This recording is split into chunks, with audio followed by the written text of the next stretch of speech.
વાવથરા જિલ્લાના દિયોદરમાં પ્રમુખ ઉપપ્રમુખની ચૂંટણી પહેલા જ રાજકીય ગરમાવો ચરમસીમાએ પહોંચ્યો છે। દિયોદર તાલુકા પંચાયતમાં સત્તા બચાવવા માટે કોંગ્રેસે હવે રિસોર્ટ પોલિટિક્સનો સહારો લીધો છે। સૂત્રો તરફથી મળતી માહિતી અનુસાર દિયોદર તાલુકા પંચાયતના કોંગ્રેસના તમામ 12 સભ્યોને રાતોરાત રાજસ્થાનના એક અજ્ઞાત સ્થળે ખસેડવામાં આવ્યા છે।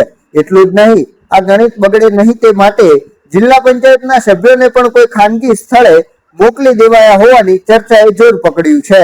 જો સમીકરણોની વાત કરીએ તો દિયોદર તાલુકા પંચાયતની કુલ 22 બેઠકોમાંથી 12 બેઠકો પર કોંગ્રેસ અને 10 બેઠક પર ભાજપનો વિજય થયો છે। બહુમતી માટે કોંગ્રેસ પાસે 12 સભ્યોનું પૂરતું સંખ્યાબળ છે અને તેનાથી કોંગ્રેસનું શાસન બની શકે છે તેમ છે।